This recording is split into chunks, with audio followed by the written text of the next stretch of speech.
All right, we're recording. We got the author of the Blocksize War, Jonathan Bier, and Adam back on the show today, and we're going to talk about the Blocksize Wars. Just three humble British dudes going through what happened. For those people that are joining the Bitcoin space, might not know the history behind that. So I wanted to do this show for a long time, and we finally got to organizing this when I bumped into you guys in Prague.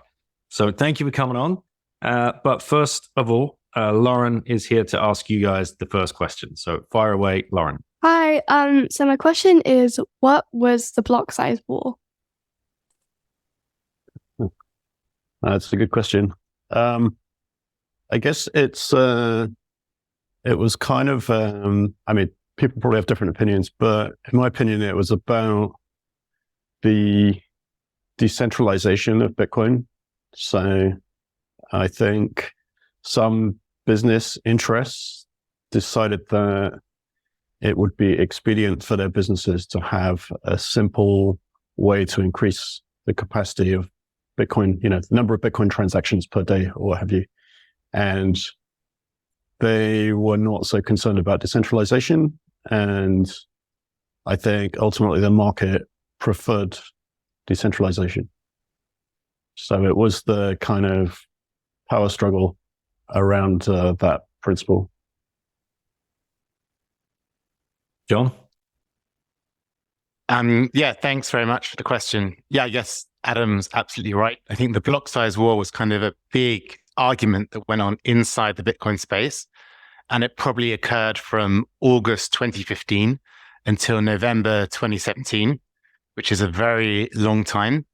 And when it started, people did not expect it to last so long. They expected it to be over maybe in a few months, but it just kind of grinded on for years. And basically, on the surface, the argument was about the block size limit for Bitcoin blocks. But yeah, as the war progressed, kind of deeper issues were kind of exposed, like Adam was saying, about kind of decentralization and who controls the network. But basically, it was a big argument that went on inside of Bitcoin for about 2 years, and a long time ago now. So the war was over, almost 6 years ago now. And Bitcoin would have been completely different if they'd taken a slightly different turn. And we wouldn't be having this conversation today. And we should be very cognizant of the fact that, history is written by the winners. But I want to do as much justice to what was going on. And you guys were on the inside, flies on the wall part of the conversation. So that's why it's exciting to get your views of what was going on back in the day when it was actually going down. But one other thing before Lauren jumps away here, for Adam, I suppose, because just this morning she was on her daily check-in with her online kind of self-directed education platform, and it was your facilitator's birthday, right? Yeah, teacher. I don't use the word teacher. Anyway, so I said, how many people on the call, and does anybody else have a birthday today? And I don't know if you want to pick up with that, Adam, and explain the birthday paradox, because my middle daughter shouted out, it's way more common than you think for people to have a birthday in a group of people. So did you know this? No? Okay. Adam, do you want to go ahead and explain to a 12-year-old the birthday paradox? The best you can. I mean, interestingly, they call it a paradox, but I mean, it's that suggests that the facts of the matter, like the statistics of it, surprise people. Like they expect it to be, like maybe 1 in 365 or something related to that. But actually, it ends up being, I think, about 1 in 23 chance. You need 23 people in a room before you've got a 50-50 chance of 2 of them sharing the same birthday, which is a surprisingly low number. But the intuition for what it is, I guess, is that, if there's one person in the room, you add another one, there's like 1 in 365 that they share the same birthday. But if you add 2, there's like more than that. And so the more people you add, the higher the chances that somebody new has the same birthday as like the large number of people already in there, and that creeps up on you. So yeah, it's a kind of statistical surprising fact, I guess. It's a fun one. So if there were 23 people on your Zoom call, there would have been a 50-50 chance that two people shared the same birthday. Can you believe that? Yeah. Yeah. Yeah. All right. Well, do you want to say thank you to the guys then? Yeah. Anyways, thank you. Bye. All right. Thank you. All right, guys. Let's get into this then. Where to start? I suppose, Jonathan, we'll start with you. Your book, The Blocksize War, has been very very important, I think, in a lot of people's rabbit hole journey. Even for those that people have come along, behind it. I was late 2015. So this had already started, right? August 2015. This had already started, but I was completely oblivious to it. And I didn't really even start picking up on it when I was kind of like lurking on Twitter, and probably back end of 16, 17, when it really started heating up. And even then, it's like, what the hell are these guys all shouting at each other about? I do not understand a thing of what's going on here. Very difficult to try and plug into it. Very difficult to understand some of the language. But you were there straight to it. What drew your attention to it? Why had you been following this space already? And can you just kind of take us back to what you were doing at that point in time? Yeah, thanks very much. So I think before the Blocksize War happened, my view on Bitcoin was that you could just kind of hold it passively and you didn't have that much to worry about. And as long as the network continued to work, process blocks, Bitcoin would largely go on fine. So up until kind of mid 2015, I wasn't that much involved in the Bitcoin community. Maybe I went to a few conferences just out of interest. But when I was, kind of pretty shocked when this kicked off in August 2015, because I did not expect, these kind of main or most respected developers to take the action they did by launching Bitcoin XT. And then I became, very worried and concerned about the future of Bitcoin, because I saw this as, a big threat. I thought splitting into two separate chains and the kind of chaos and confusion could basically end Bitcoin. And then I became very worried. And then I started attending a lot more events, participating more in kind of online forums and discussing Bitcoin. But I was still in a kind of minority view. Most people at the time probably thought this wasn't such a major threat. In a few months' time, everyone will just agree. And they're just this is just a kind of a short-term argument and it's not much to worry about. But I was kind of very surprised when that alternative Bitcoin XT client was launched. And as a result of that, I definitely became much more engaged, keen to kind of speak to all the main kind of players and attend all the main conferences at the time. Adam, do you remember the day that dropped? What were you doing? Where did you read it? Did you feel the ground shudder? I think it had been brewing beneath the surface for a while, in the sense that apparently there was some developer communications, like emails, IRC conversations in private, and the sort of I guess the maintainer or something, the person who was a sort of technical face for Bitcoin, would appear on podcasts and things and talk to companies and talk to the media, was Gavin Andresen at the time. And so he was sort of probably, to the outside world that thinks in a hierarchical way, the face of Bitcoin, for journalists and things like that, right? Because they're used to dealing with companies and they're like, well, where's the CEO, where's the CTO kind of thing, right? So, and he seemed to enjoy fulfilling that role. And, other people were maybe a bit hesitant because of the geopolitical risk to do it. So it was a happy arrangement. But so there was some intense debate behind the scenes, I think, where Gavin, for some reason, really wanted to switch Bitcoin to large blocks, and everybody else thought it was a very bad idea. And so eventually, I think Matt Corallo blew the whistle on this conversation and said, "Look, this, Bitcoin is I paraphrase, like a public good. These conversations should be happening in public." And he posted some kind of summary on a Bitcoin development list. And there's primarily Gavin Andresen and Mike Hearn, if I recall, that were the sort of technical proposers or champions of this proposed change. But I think, in a lot of ways, it's less about the change and more about the change process. And so Bitcoin typically doesn't, it's got a lot of inertia. It doesn't want to change. And if there is a change, it only happens if, pretty much everybody agrees that it's a reasonable trade-off and it's an okay thing to do. And so to me, the shocking thing about this was that, here were two people who had, for sort of recent historic reasons, had a lot of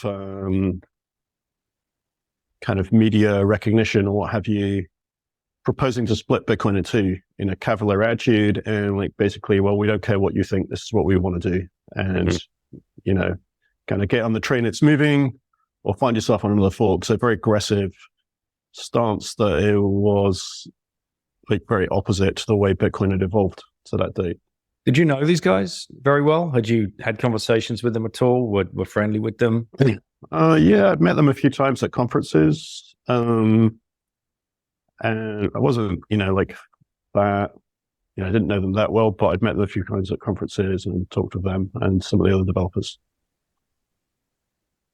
Because I think it's also important to highlight here, what Bitcoin XT was proposed to be. We understand they wanted bigger blocks, right? And repping the mempool T-shirt today with the block size on here. But a lot of people might not understand the true nature of it. In 2015, and this is from the book, John.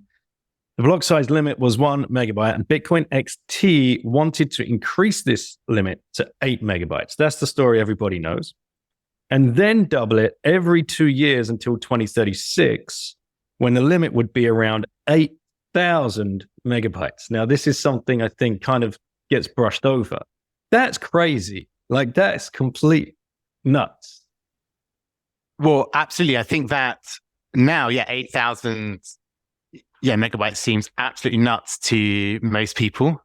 And I think that was one of their big mistakes at the time. I think one of the reasons they wanted such a large limit is because they were having so much trouble increasing it now. They thought increasing the block size would be very easy. But from Mike and Gavin's perspective, all the other developers kept opposing it and they were getting very frustrated. So they thought, well, we've just got to to get over this issue, fix the issue, and have a massive increase. But what they didn't realize is by doing that, a lot of other people in the Bitcoin community went, well, hang on a minute. Of course, we need to increase the block size. 1 megabyte is far too small, but really 8,000 megabytes?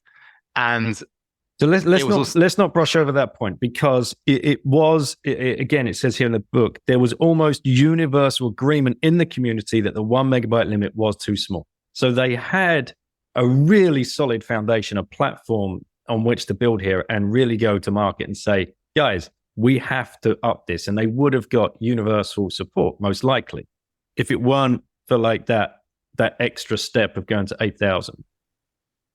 I think the story of the Blocksize War is that the larger blockers made a lot of mistakes. And had they not made the mistakes, they could have got the hard fork to larger blocks a lot earlier and a lot smoother and a lot more simple process. But I think that was a very shocking and aggressive stance to try to lock in increases all the way up to 8,000. And it's not just that that's such a big number, right? It's that there's a fixed schedule of increases for the next kind of 20 years, which also made a lot of Bitcoiners kind of agitated. Or hang on a minute, how did you decide this schedule? Is this right? So I think that that was definitely one of the first major mistakes. And from there, from a large block point of view, okay, well, it doesn't really matter if XT gets defeated. It's just a catalyst to get the discussion going. We'll propose this, we'll have a negotiation, we'll have an argument, and again, we'll settle on a more reasonable proposal, maybe without the locking in increases to 8,000 megabytes. But I think what they didn't see was they had this big fanfare. They launched Bitcoin XT, and then Bitcoin XT failed and was defeated and didn't get adopted. And this gave the momentum to the smaller blockers, right? Because the large blockers just tried to do a block size increase, failed, and that set a precedent. Hang on, the large blockers are getting defeated. And I think that was a big mistake and a big negative for the large blockers. So I think that, the 8,000 megabyte number was a big mistake and prevented XT from getting consensus, when if it just was a simple increase to 2 megabyte or 4 megabyte, there's a much higher chance that the community would have accepted Bitcoin XT. But just talking a bit about Gavin, I think Adam's absolutely right. He was, at the time, the public face of Bitcoin, certainly from the kind of technical side. And he was also a very good performer, in my view, on kind of podcasts and videos. He came across as very calm, patient, conservative, moderate, intelligent, characteristics that made him highly respected by large sections of the community that felt very lucky to have him. And he also kind of had relationships with all the kind of venture investing companies, a lot of the payment processing companies that were there at the time, I think like BitGo, Coinbase, blockchain.info, whereas the other developers who were kind of the more conservative, smaller blockers did not have those relationships with those kind of payment processing companies, did not have those relationships with the VC companies. So Gavin must have felt, who are these people? They don't really understand the business and the economics of the space. I'm speaking to the business side all the time. I know what the businesses want. And he must have felt quite frustrated that these kind of people that were only, from his perspective, only interested in kind of the technical side of it, would block something that was so compelling from the business side of Bitcoin. Mm-hmm. And just one more thing on him. Well, I'm sure it'll keep coming up back and forth, but there's a quote, and I'll read it to play a little bit of devil's advocate and perhaps try and get inside his head and the way he was thinking. And he's written on I don't know what platform, but I'll read it out. Over time, Satoshi trusted my judgment on the code I wrote, and eventually he pulled a fast one on me, because he asked me if it'd be okay if he put my email address on the Bitcoin homepage. And I said yes, not realizing that when he put my email address there, he'd take his away. I was the person everyone would email when they wanted to know about Bitcoin. Satoshi started stepping back as leader of the project and pushing me forward as the leader of the project. So there's kind of a hint there that he felt maybe a little bit aggrieved that he was kind of backdoored, but I don't know, Adam, you seem to think he kind of enjoyed that, and this might just be some kind of way of some excuse as to why he was kind of seen as the head of the project. I mean, I think that's self-deprecating. It's just a way to, not sound like you enjoy it too much, I guess. But even, I mean, this is a bit before my time as well, because I wasn't actively involved in Bitcoin, reading the discussion forums and things at the time this happened. But some of the other developers that were seem to have the view that nobody appointed Gavin. He just kind of stepped into a void and appointed himself, chief scientist. I mean, he had the title of chief scientist of the Bitcoin Foundation, right? And so it was, it was an important sounding title, right? But if to the actual people maintaining the system, they viewed it as a sort of self-appointed role in all regards, right? So, anyway, I mean, I guess they probably, so, yeah, I mean, I think it's ultimately about decentralization, and you can see it in. So Johnny was describing the sort of tactical thinking that he tried to pick apart about big blockers, and it sounds like that, right? I mean, it sounds like horse trading tactics, business negotiations, whereas the developers and investors were much more philosophical. It was about the principle. They weren't willing to horse trade about it because it was kind of more do or die, right? It was like about the continued meaningful existence of Bitcoin. If you let people just do political haggling and horse trading and change Bitcoin in a cavalier way, that's the beginning of the end, right? So I think it wasn't really about the payload because, I mean, yeah, they made some tactical mistakes in, proposing like basically infinite block sizes growing over time. But and some of the later proposals were smaller, right? 2 megabytes or growing more slowly and things like that. And so in principle, I think a number of technical people working on BIPs and things would have been okay with that because that was, I mean, actually the only way to increase the block for a while was thought to be with a hard fork. And so a 2 megabyte hard fork wouldn't have been, out of market, like technically, right? But the process by which they wanted to change it was alarming, right? It's like, you have a democratic country with elections and votes and formal rules around, fair play and review and stuff like that. And somebody comes along and says, well, we're having a coup, join in or else kind of thing, right? And so of course people don't like to hear that. I'm like, well, what you're proposing to have a coup over is something I support, but I still don't want political change by coups because, that could lead to a bad outcome in the future. And that's, not something we support. So I think it's more about that kind of aspect of it because there was an established change process, right? That sort of partly came from like IETF, so Internet Protocol change process. And the idea was that you would, somebody would make a proposal to change, other people will critique it or try to improve it. And if you get to a point where, it's generally the best variant of the change and nobody has a valid technical objection, might say, well, it has a defect and you can't fix it. So nothing like that. So that's the kind of technical consensus. And then the rest of the process was, would the community support it?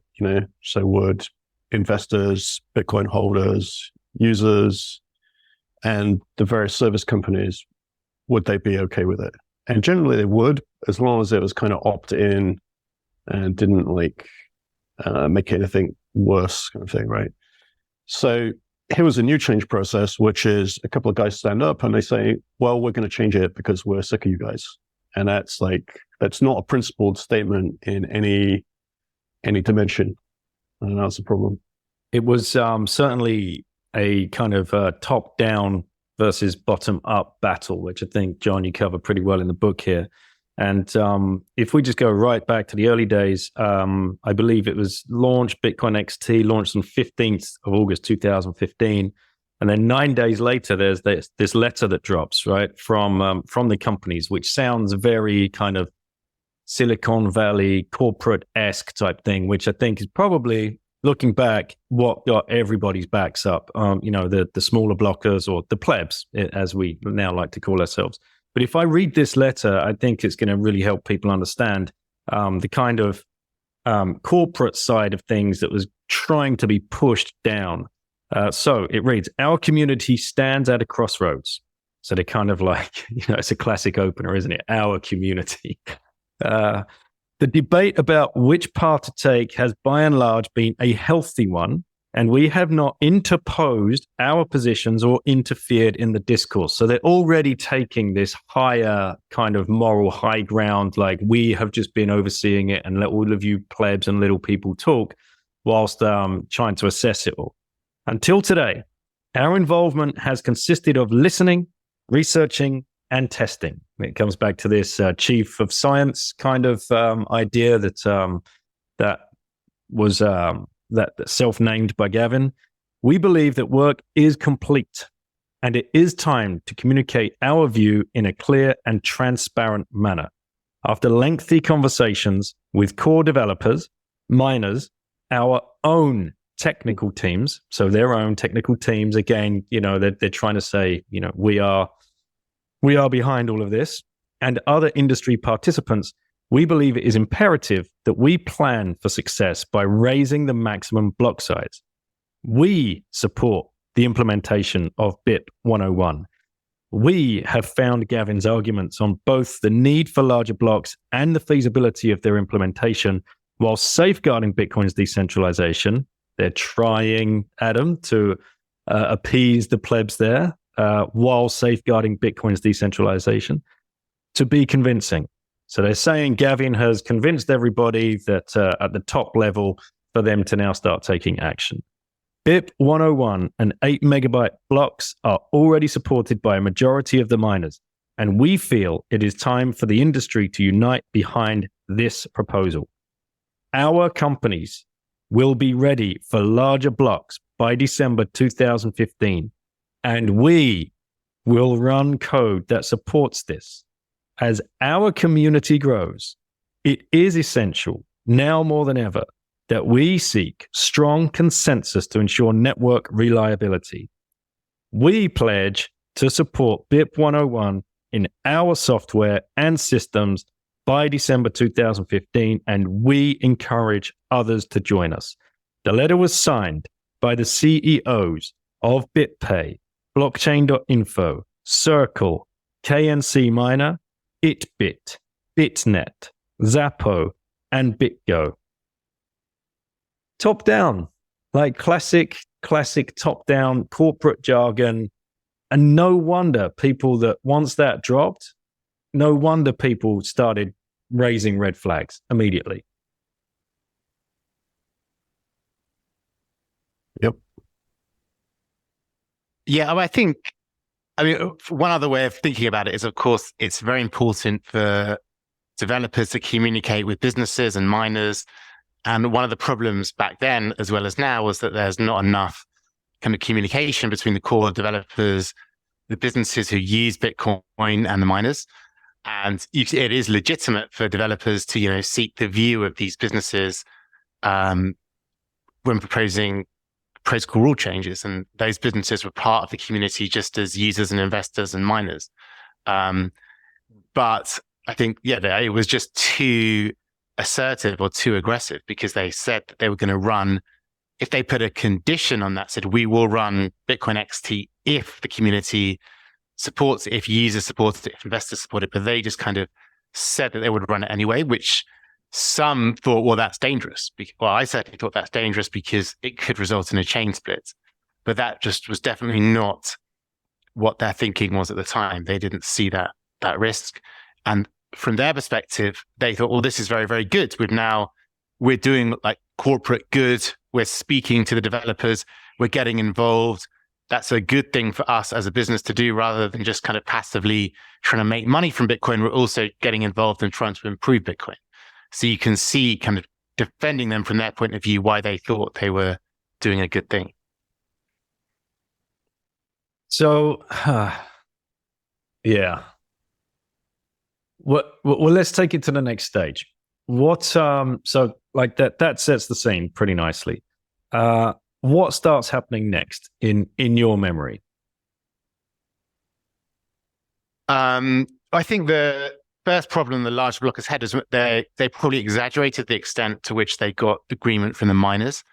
They hadn't spoken to a lot of the miners, and a lot of the miners were not happy with 8 megabytes.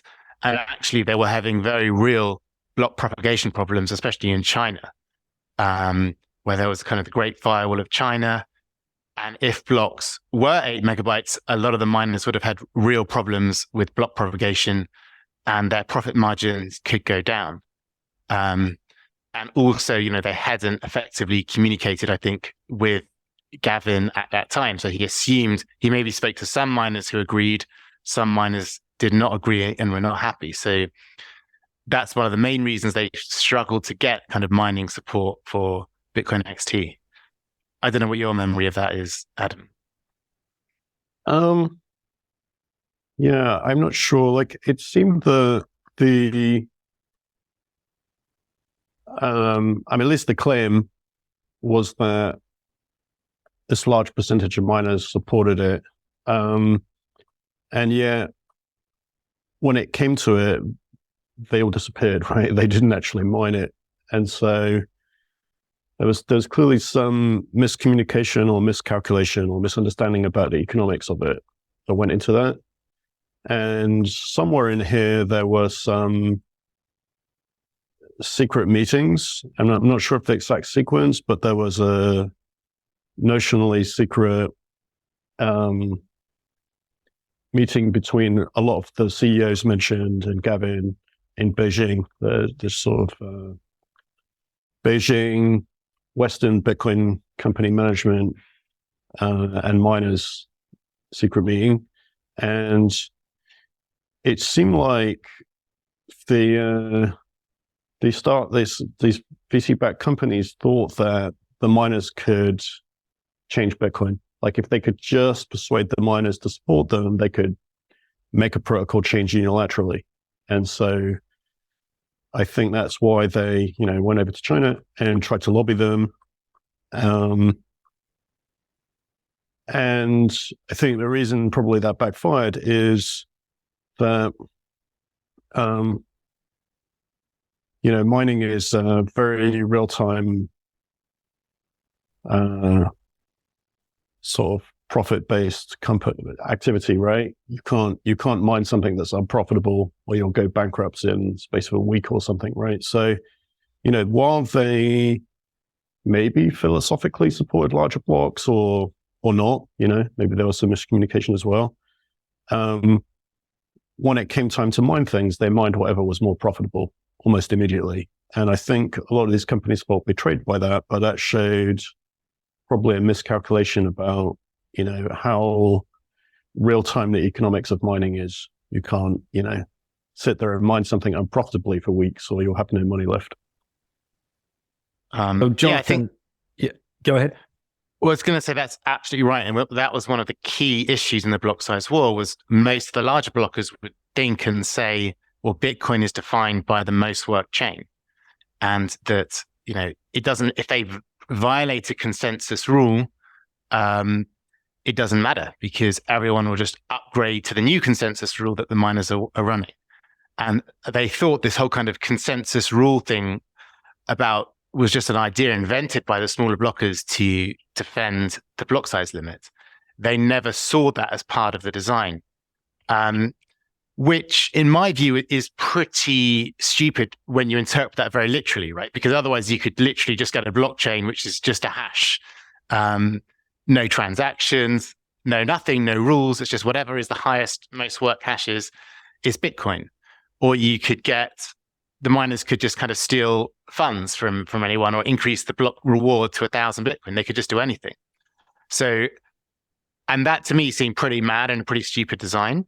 Whereas what they could have argued is the block size, the miners can't do anything, but they should be able to increase the block size limit.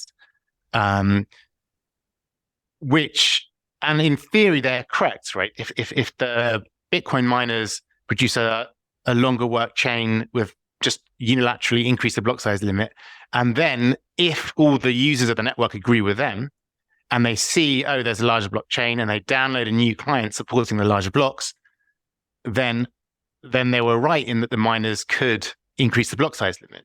But of course, not everyone was a larger blocker. Not everyone did want to upgrade to a new client. Some people would continue running the smaller blockchain. So I think it was also a lack of kind of open-mindedness and kind of understanding that there's different people with different views that will behave differently. Not everyone will behave like us. not everyone will upgrade. And I mean, from my perspective at the time, I thought it was quite uncertain. I thought if XT did activate, maybe so much of the economy and community would upgrade to Bitcoin XT that would become known as Bitcoin. So it wasn't. Now the view is it's seen a lot more certain. Yeah, that if there's just some kind of unilateral minor hard fork, most of the economy, most of the users won't upgrade. It will just become some kind of altcoin spin-off. But that was not seen as certain at the time, certainly by the larger blockers. Their view was the miners can unilaterally hard fork and the small blockchain won't even exist. Yeah, I mean, I think partly they thought that the companies that were exchanges or payment processors, that they could sort of, change their services and that their users would go along with it. And so they had like influence or something. But I think the other miscalculation effectively was a sort of effect that's sometimes called the intolerant minority, which is partly an economics effect. And so if you look around, there were definitely people who supported big blocks, companies as well as individuals as a trade-off, right?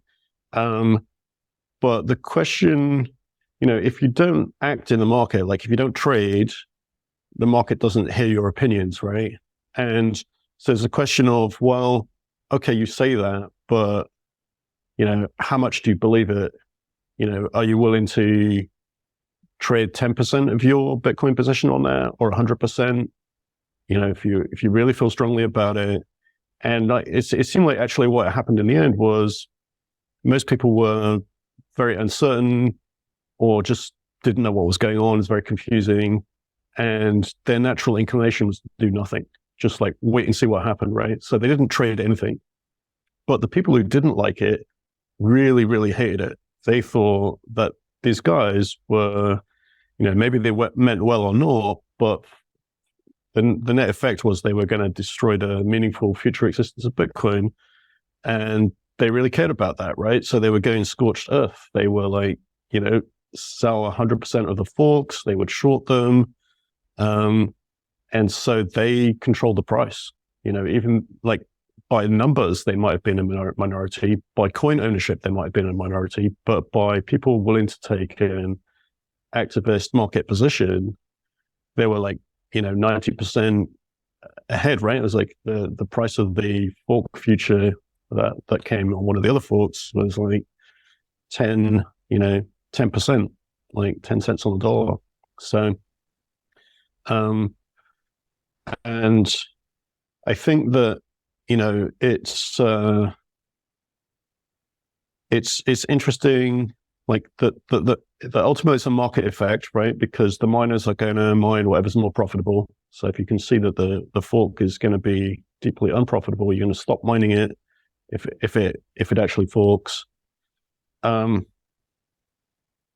I mean, the other interesting thing is I saw that a lot of the big block proponents, or some of them, would argue that they were the business minds. They were the economically savvy people, and you should the market will decide, trust the market, and so on, right? But actually, some of them are still holding on to fork ideas even after the market pretty much trounced them, right? I mean, like below 1% on all these forks now. So it turned out they were wrong, basically, in the market. That's my opinion. Yeah, I mean, it doesn't really matter what we have personal opinions about. The market has spoken. I mean, it's that has completely and utterly settled the argument. But it just to before we move on from the miners, because that was a critical moment. Am I right? Am I correct in thinking that if you needed to reach like 75% of consensus? Was that right, Jonathan? I remember reading in your book, Yeah. Excuse me. So Bitcoin XT had an activation system to activate the new block size increase, which was, I think, so the activation started after December 2015. so a few months after the software was released. And then there was a 2-week rolling window. So miners would kind of put a vote in the block header or a signal. And if 75% or more in any 2-week window flag support for Bitcoin XT, then the nodes would say, it's now activated. I think that after that 75% threshold was reached, there was another 2-week grace period, and then the fork was activated. So these activation systems were also a very controversial part of the upgrade. And I remember people saying at the time that this was quite a controversial system. And I particularly didn't like it because basically there was these 2-week windows.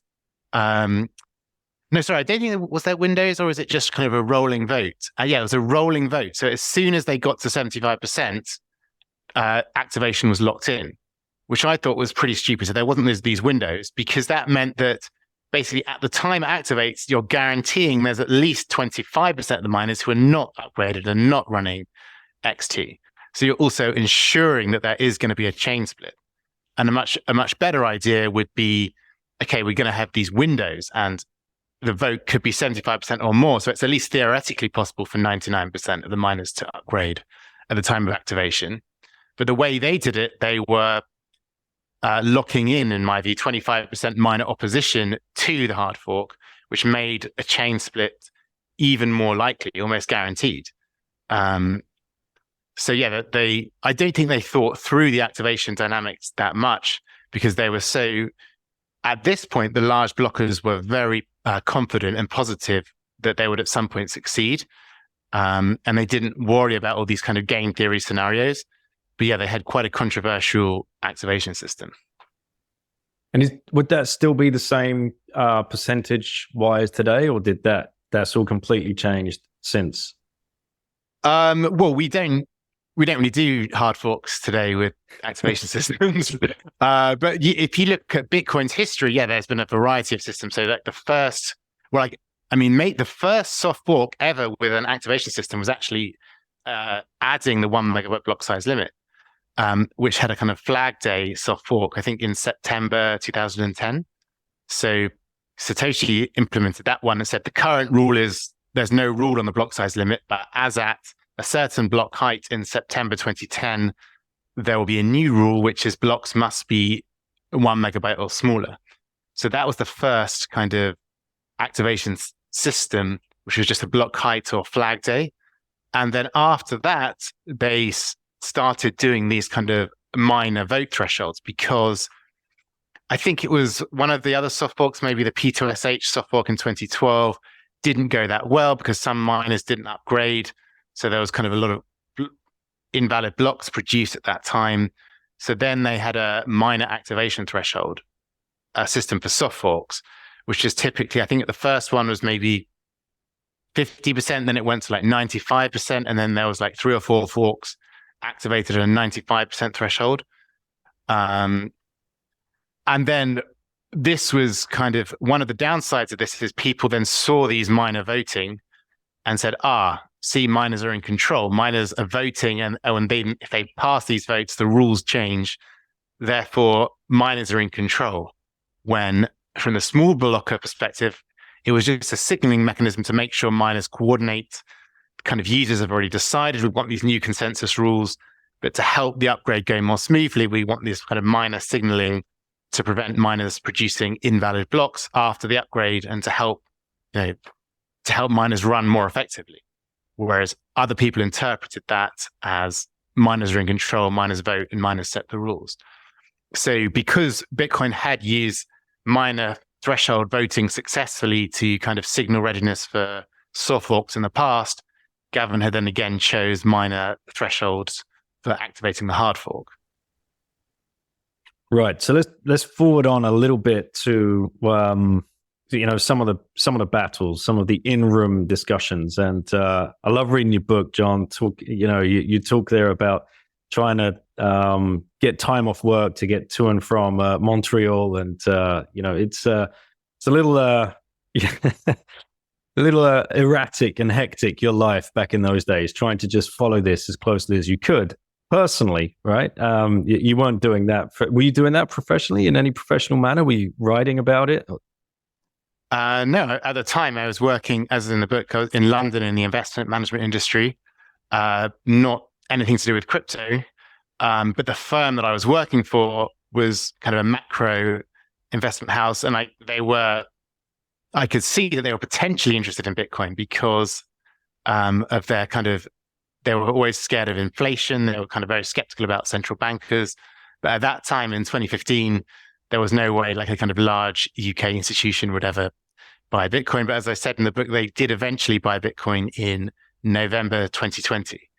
I think they had they bought $750 million of Bitcoin at that time, like 5 years later. But yeah, in 2015, my job had nothing to do with Bitcoin or crypto.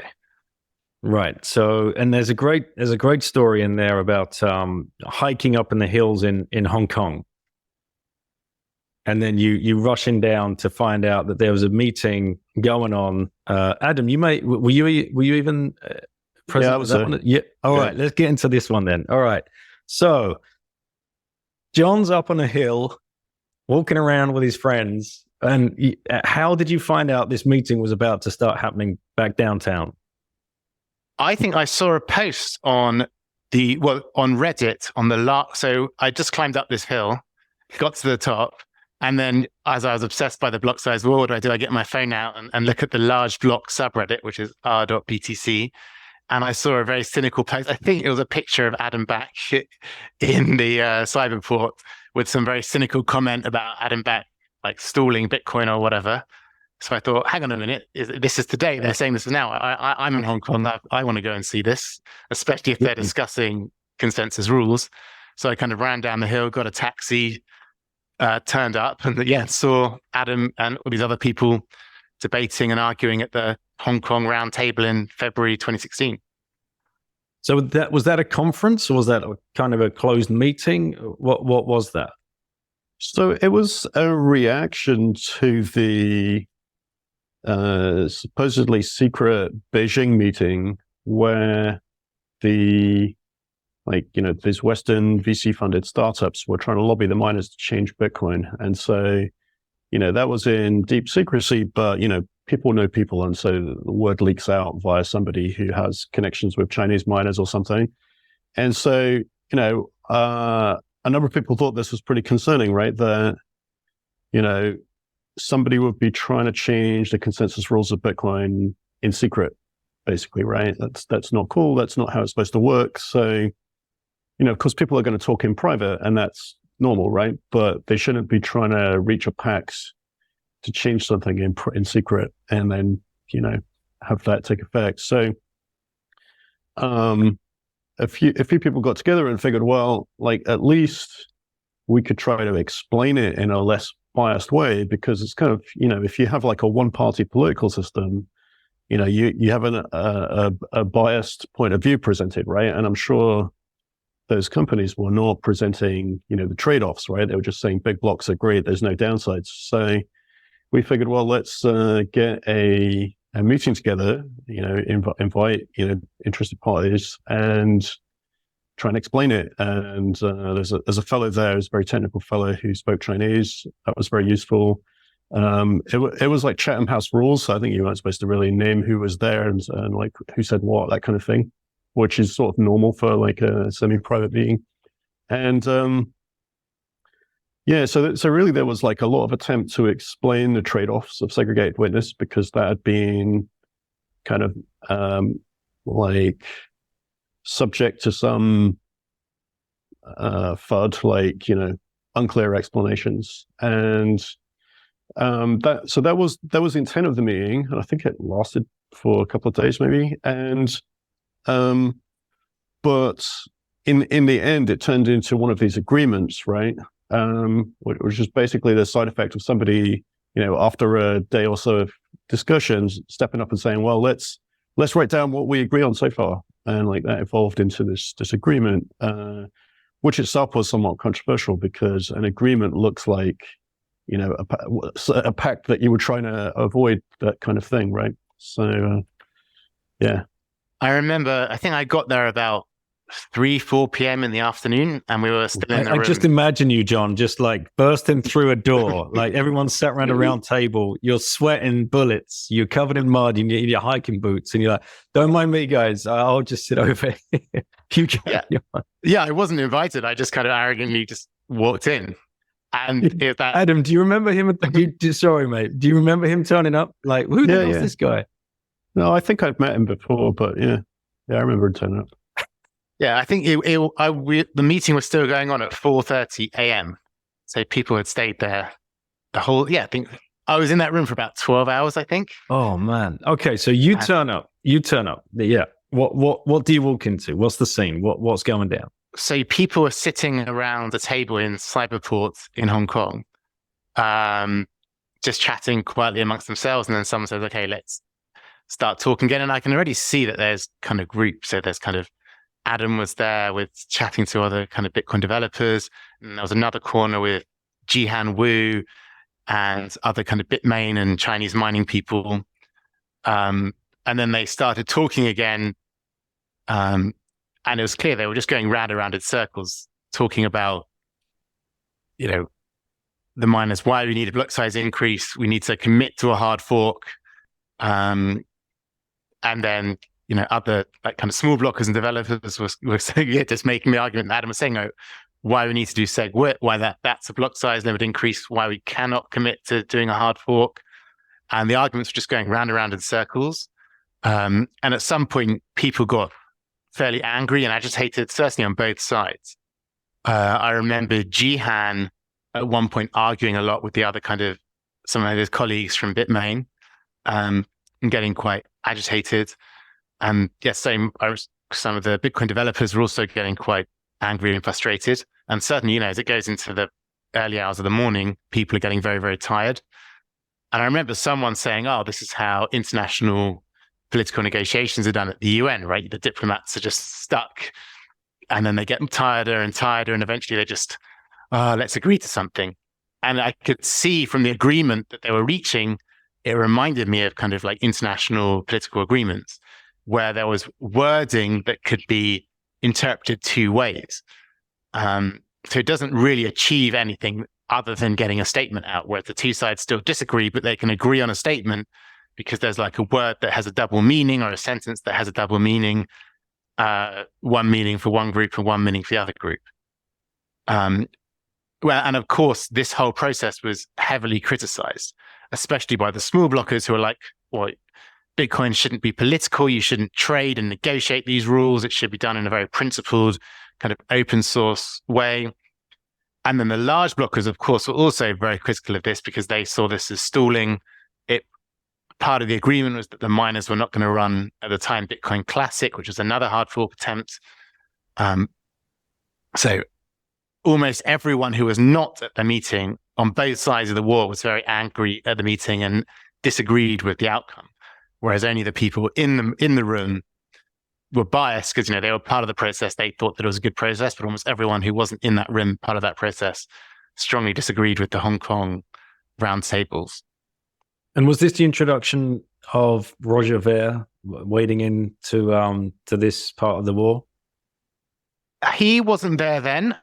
I still think the way I kind of characterize it in the book was there's kind of three main waves of like main large blockers. So the first wave was Gavin and Mike. And then a second wave kind of took over when it was Jihan Wu and Roger Ver, which are the main kind of large blockers. And then the third wave, when Segwit happened, it was kind of Jeff Garzik. When Segwit 2X was going on, it was Jeff Garzik and Mike Belshi. So yeah, Roger Ver is always a large blocker. But even at that point in February 2016, he wasn't at that meeting. And his main point of argument was small blockers are conducting censorship. I'm trying to, make pro large block statements, support large blocks. And I keep being censored on the Bitcoin subreddit. I'm censored on Bitcoin Talk. I'm against whichever side is doing censorship because I believe in free speech. So yeah, at that point, he was just kind of getting involved and becoming established as a leading figure in the large block movement, I would say. Yeah. And about the Hong Kong agreement, which wasn't planned but evolved out of that, I think, yeah, of course, as they were writing it, people would object to things and they'd get changed until they didn't object, so that it sort of partly represented an amalgamation of both views, like a minimum set of things they could agree to, but they were probably reading what they wanted to hear as well. So like probably did mean different things to different people. But in terms of agreeing to like consensus changes in a closed room, I think the developers were like, at least in their view, pretty clear that wasn't, that they weren't going to agree to anything that amounted to that, right? So if you read the document, which is still online somewhere carefully, it says that, they would volunteer to write a BIP, implement some draft code to illustrate what a hard fork to increase the block size would look like technically, right? How you would do it if there was agreement to do it. And this was something that, some of these big blockers wanted. They wanted a hard fork regardless. So like, it didn't seem to be about whether the block size was, 2 megabytes or 4 megabytes. It seems to be they really wanted a hard fork. And like, that seemed like kind of illogical, given that we knew how to do it with the soft fork at that point. But nevertheless, to kind of, move things along, some of the developers volunteered to do that. And actually they did, like Luke did go on and implement such a fork. But in the language of the agreement, it makes clear that, it's just an implementation and nothing is obviously going to get adopted or, adopted by the Bitcoin network unless there's, technical and ecosystem consensus for it. But clearly, I think by the time of the Scaling Milan conference, some of the miners were annoyed that that the developers weren't championing this fork, and felt that they were cheated. Like, they thought they got an agreement from the developers to make it happen or something, which is, not the way they saw it, right? So, yeah, so I think that's the sort of summary of the different ways that two viewpoints were looking at it. I would like to know, when you walked away from that Hong Kong agreement, as it's become to be known, do you remember what was going through your mind at that time? Jonathan talks about, like, in the book, you were on the ferry back to Hong Kong, looking at the skyscrapers, and you had this kind of wave of euphoria or clarity come over you that all of a sudden it made, it was so damn obvious to you that Bitcoin needed to become really difficult to change. Adam, when you walked away from that, what were you left feeling? Did you feel as though progress had been made on the kind of small blocker side? Were the big blocker side walking away appeased as well? Do you just remember like anything in particular? Well, I think the big blockers, at least the ones that weren't present in the meeting, were very, very annoyed about that agreement because it involved a commitment from the miners to abandon the current, fork attempt, right? And there'd been over the entire Blocksize War period, there were probably half a dozen of them, but that was the latest contender at the time, and it was pretty much dead in the water after that because the miners are like, "Okay, we're going to abandon that. We're going to, see how this look at what happens, right? A BIP and Segwit discussion." So, I think really Bitcoin needed to stay decentralized in its change process, particularly. And, I think the two ways to look at that meeting is if people had said, we're not signing anything, and there'd been no agreement about Classic and Classic had come to a head, you could either see that either Classic would have succeeded or failed. But with this agreement, it kind of shifted things a bit so that, that it took some of the momentum out of the contentious fork movement, like the big block movement. And so you can't A/B test history to know whether that was a step towards, Bitcoin ultimately keeping true to its decentralized nature, or if it added risk. It's unclear. I think some of the people that were annoyed about it on the small block side just wanted to just have a principled approach and see what happens, right? So you could say that was a little bit tactical, though it wasn't, planned, right? Jonathan, put us on that ferry. What was that moment, that humbling realization? I was in the ferry crossing Hong Kong Harbor, and I was just looking at the massive buildings and office buildings, which were all like financial services companies like HSBC, Bank of America, and just seeing how big and powerful they looked, and contrasting that with just like 30, 40 people in a room in Hong Kong, in a small room, arguing, who were very geeky, quite like weak looking people. And I was just thinking, well, what is the point of Bitcoin if we have this, if politics can take over and people can negotiate now, all these big financial institutions are not interested in Bitcoin at all. It's this tiny thing. If Bitcoin is successful and, becomes more valuable and more important, then, and there's a political process, then all these large financial institutions are going to get involved in that, right? And they're going to be involved in the 2032 equivalent of the roundtable meeting. Will have representatives from Bank of America, the Hong Kong Monetary Authority, who knows? And we cannot have a system that operates in that kind of political way, because these people, once they start getting involved in politics, they're going to be much more sophisticated, successful, powerful than Jihan and Roger Ver, right? Or than Gavin and Mike.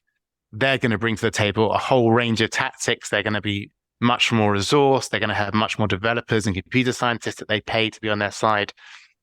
So that realization hit me, just seeing the contrast of the power of the financial system and this small little tiny nascent Bitcoin system. And I just realized that this meant that the small block view on changing the consensus rules is the only one that's going to work. The rules have to be very, very resilient. You cannot change the rules by this kind of political campaigning and these strong arm tactics. Otherwise, Bitcoin is not going to have a successful future. That was, my thinking. All right. No, it's quite interesting. There's a guy called Alex Bergeron wrote a kind of blog post about Bitcoin change process.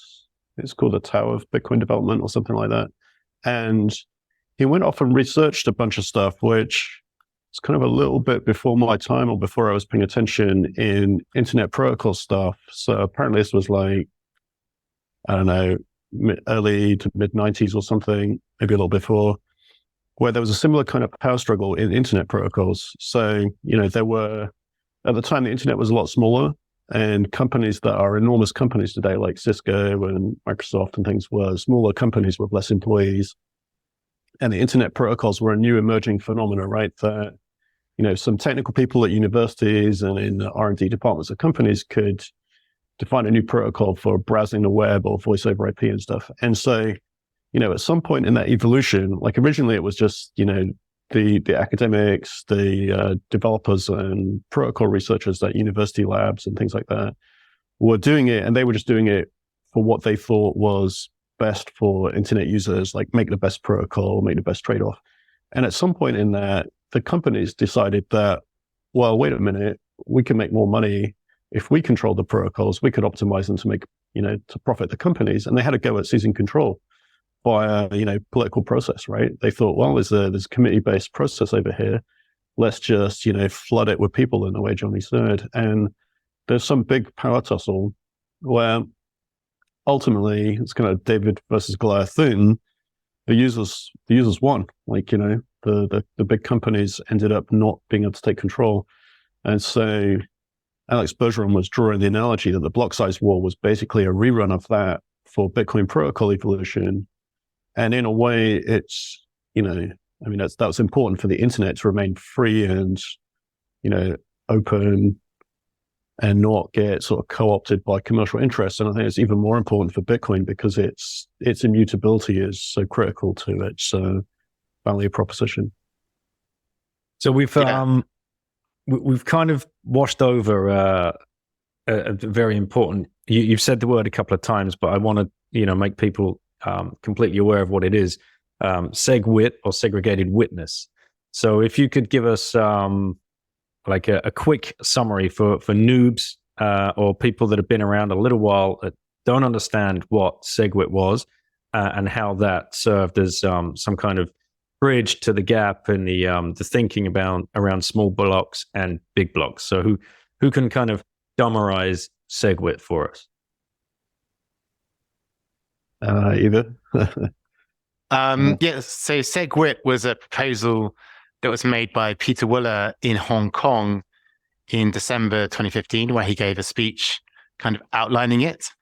And yeah, it is essentially a way of getting a block size limit increase, but it's a trick in that it's only a soft fork, not a hard fork. And the way it works is basically because a Bitcoin transaction has data like the inputs and the outputs, and then the signature authorizing the spend. And it kind of, the signature is no longer counted as part of the new limit. So it basically increased the limit from 1 megabyte to a new system of block weight. And there was a 4 million unit block weight limit. And it's quite confusing and complicated. And it's the large blockers certainly never really understood it. And most of the small blockers, at least at the start, didn't really understand it. And the large blockers just thought that this was a kind of tactic to defeat them in the block size war, which was one of the main reasons why they opposed it. And it's not a real block size increase, it's a fake block size increase. And yeah, part of that is also the small blockers who didn't market it and explain it that well. But it is kind of a real block size increase because the signature no longer counts towards that 1 megabyte. And if you upgrade to a new client, you still see the signature. It's still part of the blockchain. But old clients who don't upgrade don't see that signature. They just see the old transaction data, the inputs and the outputs, and they don't see the signature for Segwit spends. And technically, it's kind of a win-win scenario because it means you get a block size limit increase, you don't need to hard fork, plus you get a new transaction format, which solves some of the technical problems with a block size limit increase. Because one of the technical problems was this thing called the linear scaling of sig hash operations, which is basically as you increase the number of inputs in a transaction, the number of hashing operations you need to do increases quadratically with the number of inputs. And this meant that you could, in theory, fill up a kind of block with a large transaction with loads and loads of inputs. And if you had a 2 or 4 megabyte limit, it would take so long to verify that transaction, it would slow the network down. And Segwit solved that with linear scaling of sig hash operations, such that as you added inputs, the number of hashing operations you need to do just scaled linearly rather than quadratically. So it did actually solve one of the main obstacles to increasing the block size limits. And in theory, it's pretty good, right? So you can still use the old transaction formats with the quadratic scaling of sig hash operations, but you are constrained to 1 megabyte. Yet, if you use a new format, Segwit, which has this more efficient scaling properties, then you've got more space to use up, which is quite a good technical proposal and made a lot of sense, but it's quite hard to explain. And therefore, yeah, the large blockers saw that all the small blockers are supporting it. They thought it's a tactic, a distraction. What we should do is a much more simple thing, just a hard fork, increase the block size, and they were very kind of unhappy with Segwit. Adam, did it come kind of clear to you at that point? I mean, because that seems to any outsider listening to this, even if you haven't been part of Bitcoin at all, that kind of win-win scenario. And if everybody was in agreement that we needed bigger blocks and Segwit comes along and yeah, it's a little bit complicated, but I mean, it got implemented in the end, that kind of solves that. But the other side are just stamping their feet no, this is completely unacceptable. We have to go in this direction. Did that come to you kind of clearer that it was more about a hard fork to them at that point rather than let's increase the block size? Well, they clearly wanted a hard fork. And And so it was less about, the logic of it. And I think one interpretation, it was about, seizing control of the change process, so that, if in future their companies, I know they weren't all companies, right? I think Roger was, looking at it from an adoption point of view. So anyway, from their point of view, that they would have the ability to effect change in the future, which is, of course, exactly what you don't want. You don't want, as Johnny was saying, for Bitcoin to remain neutral and permissionless in the future. You don't want a change process which can easily be co-opted by large organizations and, introduce, like, scrap the existing kind of opt-in change process to one that is, like, inherently political. So, I think it's quite interesting that they were, they got what they wanted in a way, right?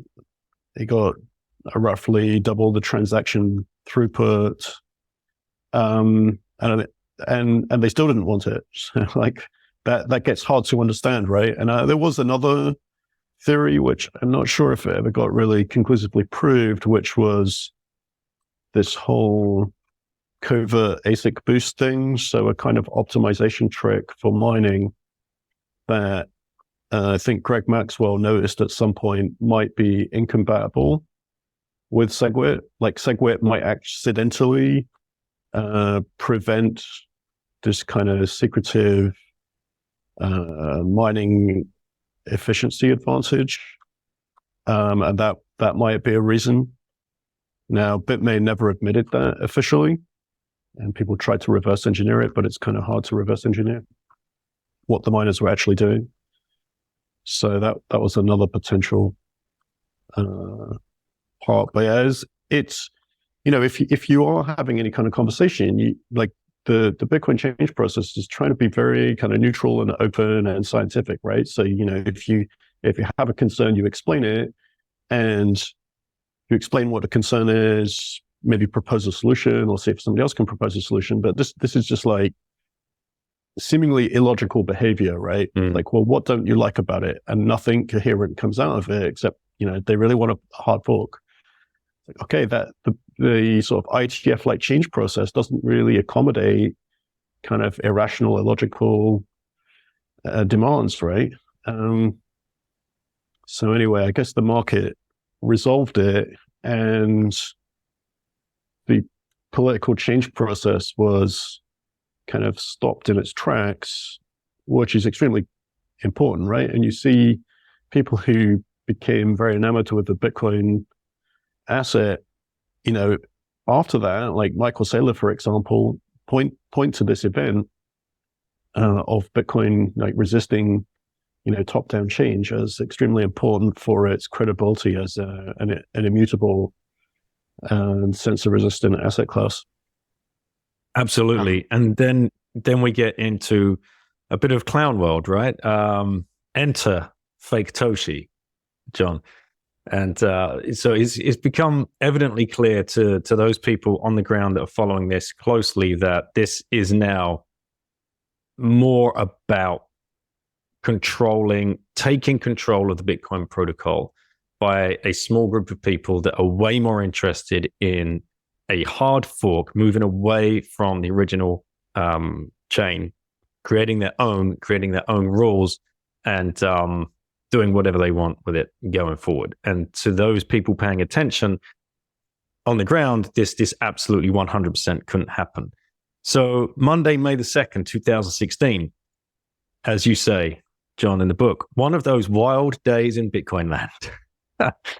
Gavin drops this letter about Craig, and I'm going to read it, right? And this is from Gavin Andresen. It is crazy.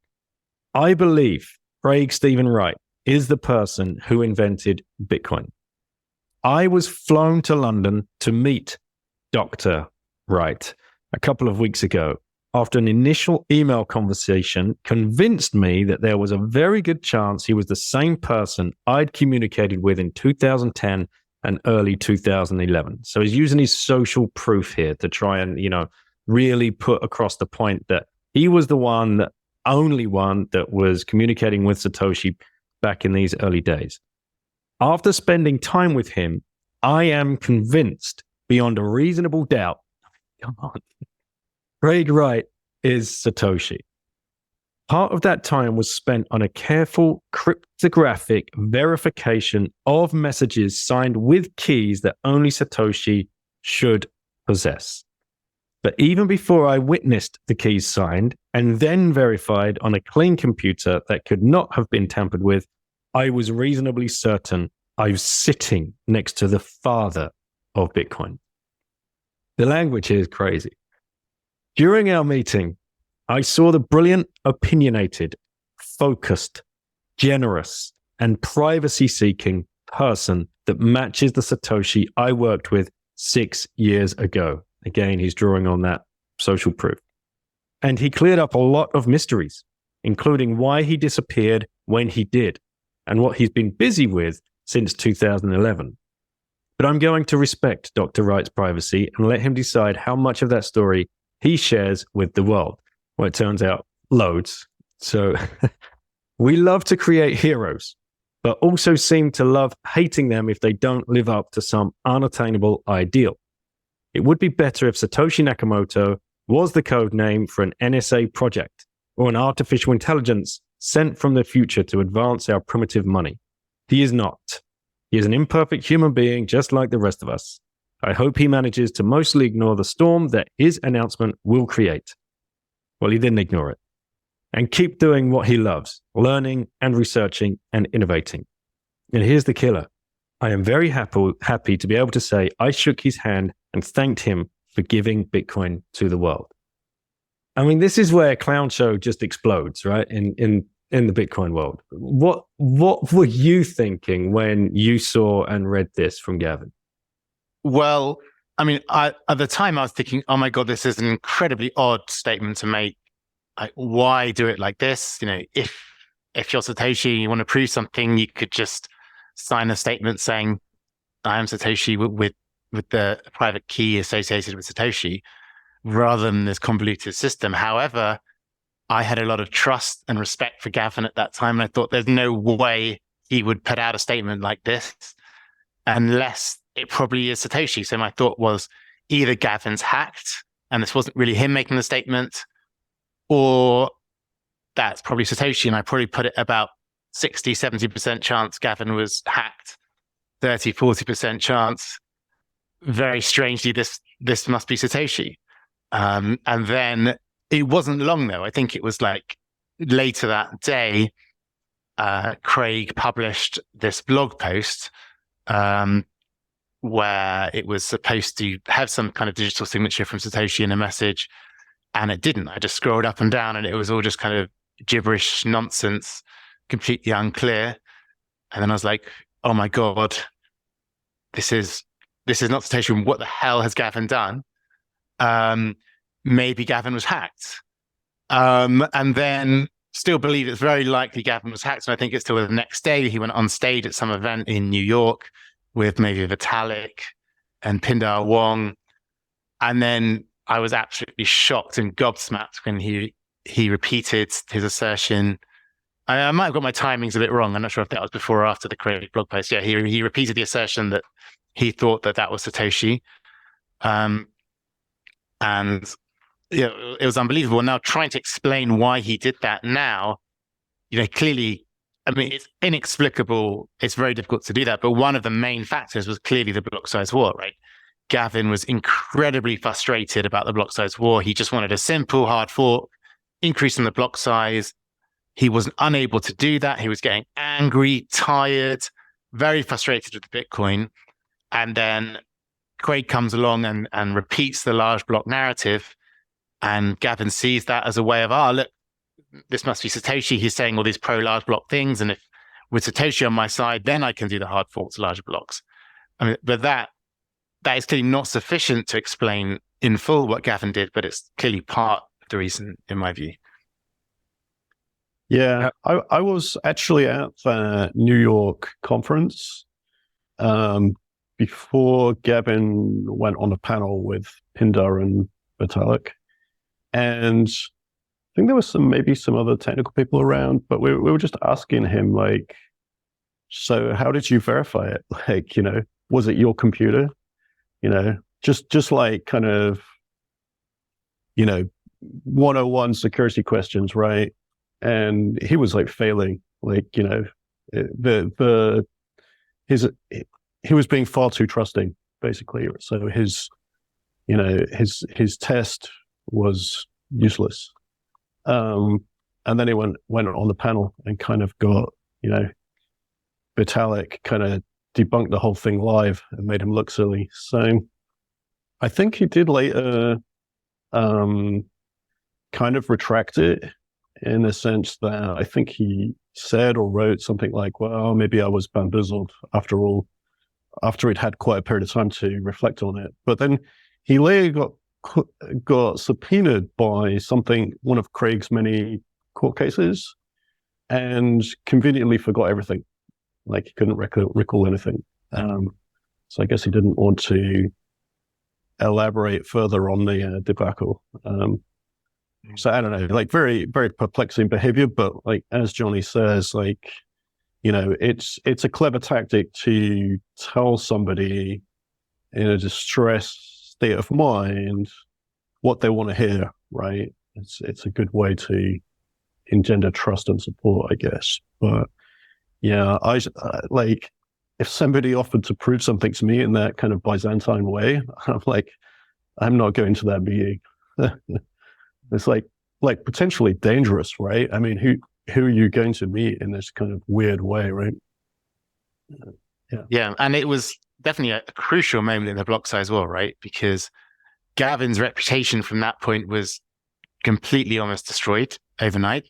And that wasn't because of some like great tactic from the small blockers tricking him into it. He did it completely himself. Mm-hmm. It was just like an error on his part. And of course, as beginning of May 2016. So August 2015 was where it all started booting off. So yeah, not even a year in. Yeah. And then, of course, as a result, his commit access on the GitHub for contributing to Bitcoin was removed. Although he wasn't like a regular contributor at that point, but still that was also seen as kind of a big moment where he, was no longer trusted or respected by the other developers and couldn't even make commitments or merge commitments to the repository.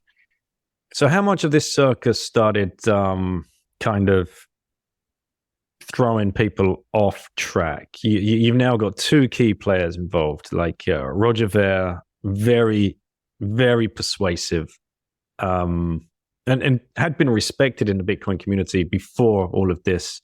And now Craig as well, and this Bitcoin Satoshi Vision, right? Was that the original one, or Cash? Well, that coin, Satoshi Vision was launched in November 2018 after the hard fork was right. But yeah, and then so Roger Ver associated himself with Craig Wright, also making comments that he believes he was Satoshi. And this basically ripped the large blocker community apart. Not exactly half, a large proportion of the large blockers saw and believed that Craig Wright was clearly a con man. And some of them fell for the trap and believed he was Satoshi. And this was, a huge kind of crack in a large block community that was, very negative for their cause, I would say. Yeah. I mean, you could say also that, the people that were not able to, work well with other people, his resolution to a dispute is to, like, fork off, soon enough forked again and again, so maybe it says more about their ability to work with other people than about the principles of the thing. So all that's going on, dissension in the camp of the big blockers. Meanwhile, the small blockers are still trying to. You had this Dragon's Den group, I believe, John, that you talk about in the book. Was that just a place for small blockers, in air quotes, to kind of get together and strategize, theorize? What was the point of that group?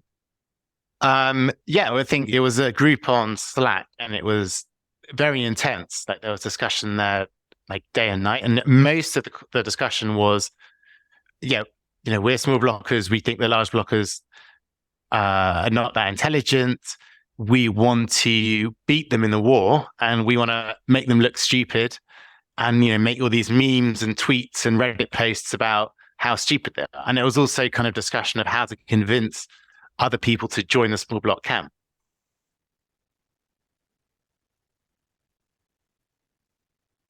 Did we just freeze there?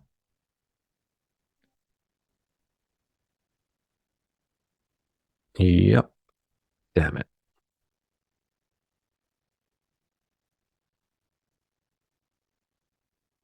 But what was surprising about the Den for me was just how intense it was. And suddenly, in like kind of towards the end of 2016, start of 2017, there was just so much discussion, 24/7 almost. This was a very intense war going on and on. And by that point, from the perspective of both sides, it was about, we want to defeat our opponents. We hate this other group. And we want to make sure that we win. And it was more about that than necessarily we want what's best for Bitcoin. And certainly, from the large blockers' point of view, you're like, well, why do they oppose Segwit? Suddenly by 2017, they hated a lot of the smaller blockers, especially like kind of Adam Back, Greg Maxwell, Luke Glass Jr., Peter Todd. Their perception was they're kind of computer geeks. They know nothing about business and finance. We don't want to be part of Bitcoin if it's controlled by them. We want us to control Bitcoin. And, we use Bitcoin much more than them. We use Bitcoin day in, day out. We use all the exchanges. We've got businesses. We're miners. We're like multi-million-dollar businesses. We're in the real world. We're not just kind of these geek computer scientists. We understand like what's best for business. We're in Asia, and like, especially there's a big kind of center of these kind of large blockers in Hong Kong, Tokyo, Singapore, those kind of regions, especially where Roger was very influential, especially in Tokyo, and he'd built this kind of community of large blockers around him. And as you say, he was incredibly persuasive, incredibly relentless, like constantly flying around the world, persuading more people of the large blocker cause, and criticizing the small blockers as people who didn't really use Bitcoin. They were just theoretical computer scientists. They didn't have that much Bitcoin. They were newcomers. Whereas we're real businesses. We really know what's best. We've got to kind of wrestle control of the system from them, and such that we are the ones that control Bitcoin. So they were projecting their own kind of ideals onto the other camp, right? Because they did actually want to control Bitcoin. Therefore, they thought that the other side, i.e.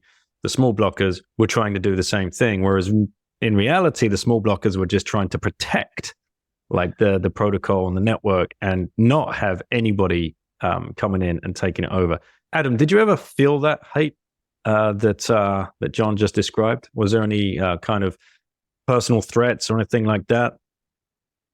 Not really. I mean, it did seem to me that some of the big blockers were.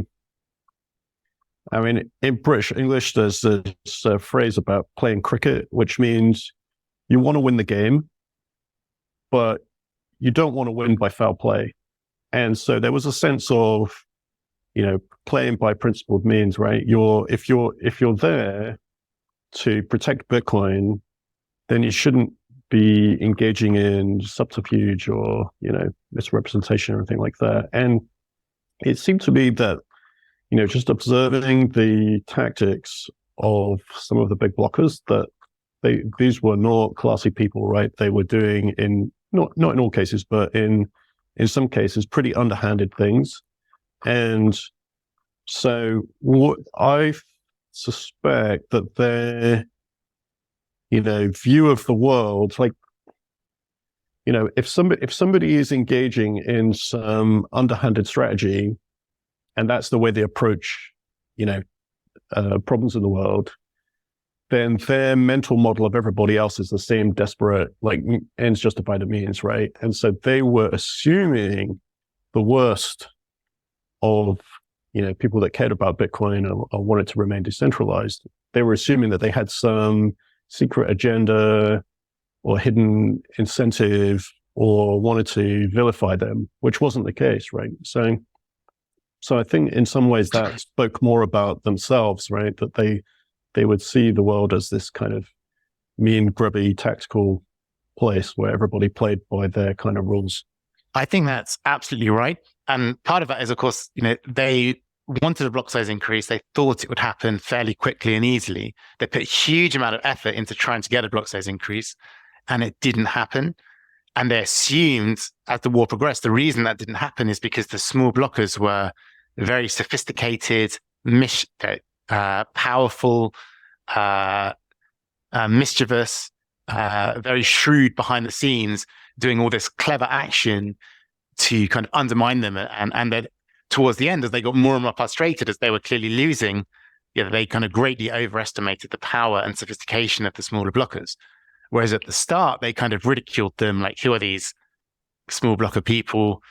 They're not really going to control Bitcoin. We don't need to worry about them. And towards the end, they thought the small blockers and Blockstream and Adam Back were very, very kind of conniving, powerful, mischievous behind the scenes.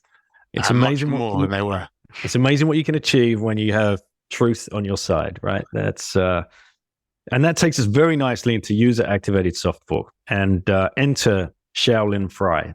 I'll pass this over to you, Jonathan. What happened here? This is now, we've gone into February of 2017. So this is about trying to activate Segwit. So Segwit, I think, was released maybe in about November 2016. And it had, again, this 95% miner activation threshold, where it required 95% of miners over a rolling, over 2 block windows to flag support for it, and then nodes would enforce the Segwit rules. Bitmain and Jihan Wu were kind of against the activation because they were saying their interpretation of the roundtable agreement in February 2016 was they weren't going to do it until there was a hard fork. So some people in the community were getting kind of very frustrated. Why isn't Segwit activating? Oh my God, aren't the miners being so petty? They're just not activating it because of the Blocksize War. Whereas from the miners' point of view, this was like the only kind of lever or the only leverage they had. They wanted a block size increase. They saw the small blockers wanted Segwit. So they were going to refuse to do that as a tactic in the war to get leverage, which kind of frustrated a lot of the smaller blockers. And then at some point, the war kind of pivoted over into Litecoin. Some smaller blockers were like, okay, well, let's get Segwit activated on Litecoin then. And then amazingly, the miners again started opposing the activation of Segwit on Litecoin, mostly because they saw that this was a tactic from the smaller blockers, right? So they're in a war, we've got to defeat and stop what our opponents are trying to do. So then I think the idea was just someone proposed just a flag day activation. So instead of a miner threshold, it's just at a certain block height in the future, a soft fork just activates. There is no miner signaling. And as I was saying, this is how Satoshi did his soft fork. I think as I mentioned earlier, the original block size was a soft fork and it just had a flag day. So yeah, Shaolin Fly, I think, first released the kind of Litecoin client. I don't think that was ever needed because there was some kind of miner meeting where they agreed to activate Segwit via the miners on Litecoin. And clearly Jihan was at these kind of negotiations and they put in terms like, we will hard fork Litecoin for larger blocks when the Litecoin blocks were full. And they also said that they didn't need a Litecoin hard fork then because Litecoin blocks weren't full and there wasn't that much transaction volume. So they were kind of copying and bridging the whole argument over to Litecoin. But yeah, still the war kind of continued in Bitcoin, and then kind of Shaolin Fry and a few other people started pushing for, oh, we're just going to do a flag day soft fork. We're going to release a Bitcoin client that activates. And I think the date was the 1st of August, 2017, which This movement started in around May, so it was kind of a few months away. Or maybe it was before that. And I was very worried about this. I think at that point, I did not think this was a good idea. I thought that this was the small blockers being too aggressive and trying to change the rules. If people aren't happy with Segwit, fine, let's just stick with the current rules and let's try to activate Segwit in a more patient way. Maybe let's wait until the end of this current activation window, which was, I think, a year. So it expired in about November, December 2017. And then after that, if the miners haven't activated it, we can try something else. But some small blockers wanted to be more aggressive and kind of push to get Segwit done. I think Luke Dash Jr. is also an advocate of bit 148. But yeah, it was very controversial. So I think Greg Maxwell also opposed bit 148 at that time, who was one of the most kind of respected thinkers in the small block camp. But yeah, the momentum for it somehow built. And one of the things that really made the case for bit 148 stronger was this ASIC boost accusation, or covert ASIC boost accusation, which, like Adam, I do not know if it is true or not, but that kind of made people think, Bitmain is being dishonest. They're not activating the soft fork because of malicious, dishonest intent. Therefore, we're in some kind of emergency crisis situation where we've got to win the war, take risks, and take our weapons out and start running this bit 148 client. So yeah, that's I don't know if you've got anything else to say on that, but yeah, it kind of got very complicated towards the end of July 2017, when all things are happening at once. Like Bitcoin Cash was launched, the Segwit 2x movement was launched with that agreement for this other Segwit activation system. And there was this whole kind of mess, but somehow out of all of it, before the 1st of August 2017, Segwit was locked in. And in that sense, the UASF worked, mostly as a kind of threat, right? The large blockers, because remember, by this point, as I was saying before, the large blockers were scared of the smaller blockers. They thought that they were very powerful, conniving, with all these behind-the-scene tactics. They saw that they were very enthusiastic by this UASF, and therefore they saw that this is a very big threat because these powerful small blockers are doing this thing. And I think that kind of scared the miners, and that's a contributing factor as to why they, activated Segwit before the bit 148 deadline. And one of the most important sentences here from Shaolin Fry, talking about this user-activated soft fork. The alternative discussed here is flag day activation, where nodes begin enforcement at a predetermined time in the future. This method needs a longer lead time than a hash power-based activation trigger, but offers a number of advantages and perhaps provides a better trade-off. So this is the turning point, Adam, where people running their own nodes had an actual say in like the activation of upgrades to the network. Yeah, I mean, I think like philosophically it makes sense in the way that Bitcoin is a market instrument, so it's the users and owners of it that are enforcing the rules.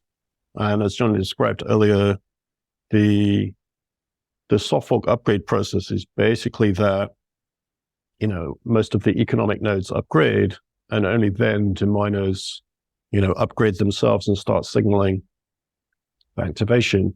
And so from that point of view, the miner's involvement in that whole process is just a convenience, right? So you could see that there was some tactical stuff going on, because Segwit originally had a high degree of consensus for its activation. Like the technical folks liked it after they'd come to understand it well enough. The ecosystem liked it as a way to get Lightning, fix the other problems, and as a trade-off, to avoid the risks of a hard fork. And like the businesses went along with it originally, and it was only later that this whole drama erupted, right? And then, so you have this kind of thing at the 11th hour that miners have, over a period of time, switched views and are trying to abuse a coordination process, which is a technical process, to veto something for tactical reasons, right? And so that's not what it's meant for, The discussion that came after that, like a technical discussion as well, we should really, maybe change the activation mechanism so that so it's harder to abuse that signaling mechanism, right? Because it's not a vote, and you don't want people getting the idea that it is a vote, right? Or a veto.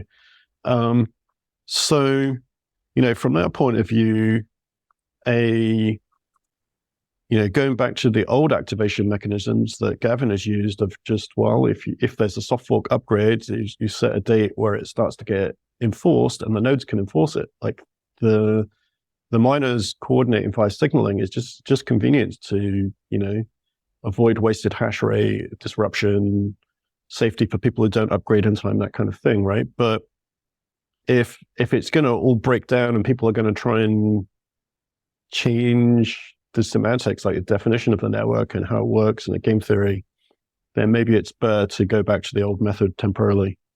And so I guess that's kind of what happened. The threat of what happened, like actually it got activated by some kind of alternative implementation, right? That was the thing that James Hilliard implemented. Yeah, BIP91. That's the one, yeah. So I think that was basically because the miners had blown through the window within which they could get to the activation level to activate Segwit before 148 would have come into effect, and then there would have been a fork risk. And so the miners, if they wanted to avoid that risk, they had to coordinate using a different mechanism, and that's what BIP91 was about.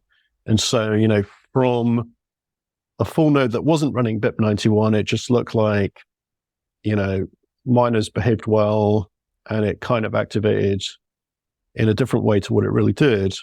But so effectively,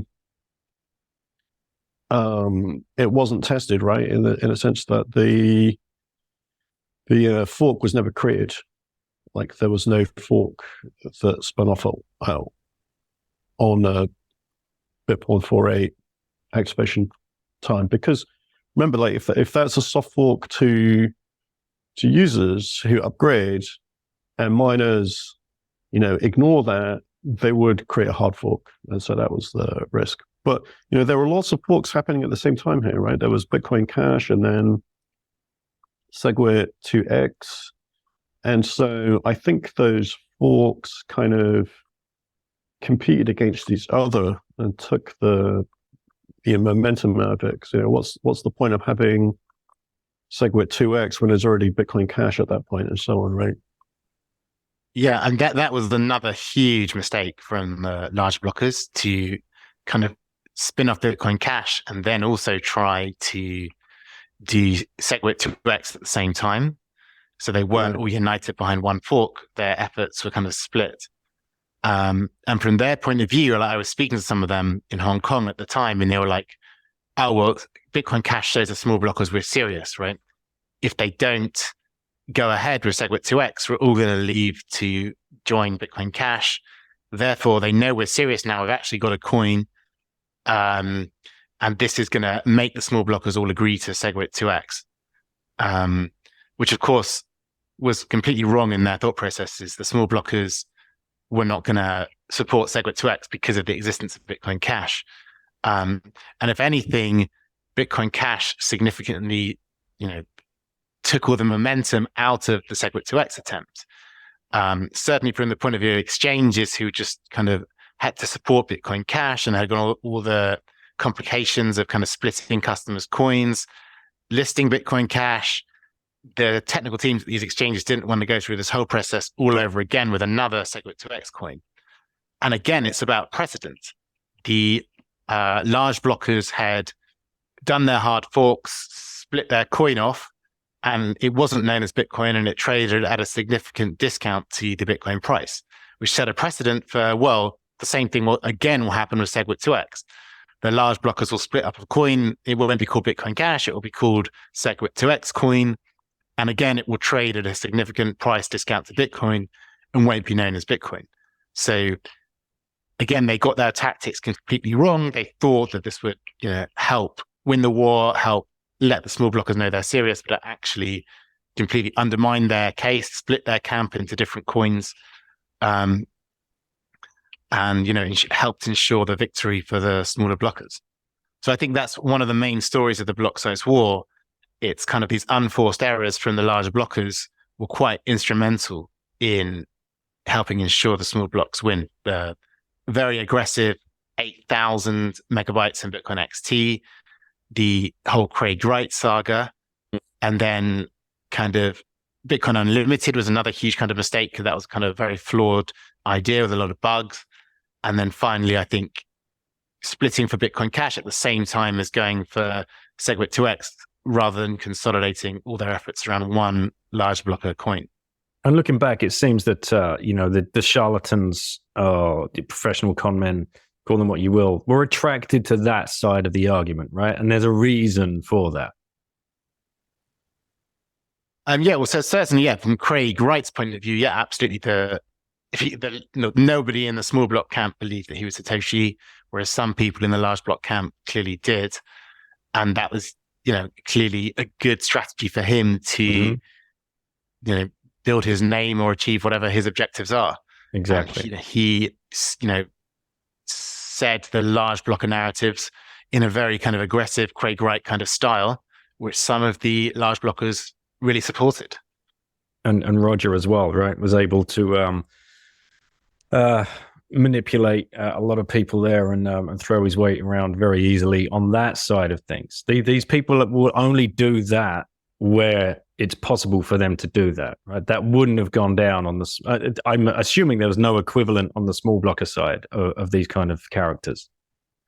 Well, I mean, the small blockers, we had influential small blockers as well, like Adam Back was certainly one of them, Greg Maxwell, Peter Weir. So, both sides had people but completely different. Well, very different personality, right? Which, whereas the small block heroes were like computer scientists, geek type people. Some of the more influential people in the larger block were kind of much more into kind of more aggressive in their personality, more business focused. They were much more Roger Ver was very focused on kind of retail and merchant adoption of Bitcoin.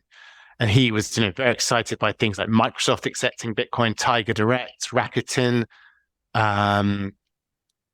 Also, I think that that computer game platform, and you could buy like computer games with Bitcoin.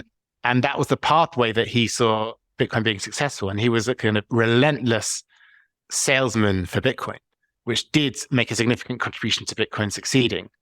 Now, he was not everyone's cup of tea, right? I remember he went to some conference in London in 2014 called like the Bitcoin Summit or something. And it was in Canary Wharf where there was a lot of kind of bankers and financial services professionals. And I remember he was like dressed up in a suit to try to sell Bitcoin to the financial services professionals. And at one point, somebody said like, Bitcoin might not go up in value like 100x or something. And he kind of shouted across the whole room, don't be ridiculous. Of course, Bitcoin's going to go up 100x. I'm willing to bet anyone. So, and that kind of aggression on certainty did not go well with kind of financial services professionals in London, but clearly he was very persuasive and did get a lot of people into Bitcoin. And I think it's kind of what happened in the Blocksize War is kind of unfortunate. And I think we lost a lot of our kind of sales talent as a result. So one way of interpreting it is kind of the engineers, the scientists were the small blockers, a lot of the kind of salespeople, business-facing people were the large blockers. And as a result, Bitcoin has kept the engineers and computer scientists, but we lost a lot of our salespeople. And unfortunately, we're suffering. Bitcoin has suffered to some extent as a result of lack of diversity of views going forward. There's not that many people left in Bitcoin who are kind of determined to get merchant adoption. There's not enough. And we know we've lost a lot of those merchants. And part of that is, of course, Roger Ver, who in the Blocksize War kind of changed his narrative from merchants should accept Bitcoin. And then his narrative became merchants can't accept Bitcoin because it's not scaling and there's all these scaling problems. And then the merchants he was speaking to got that message right.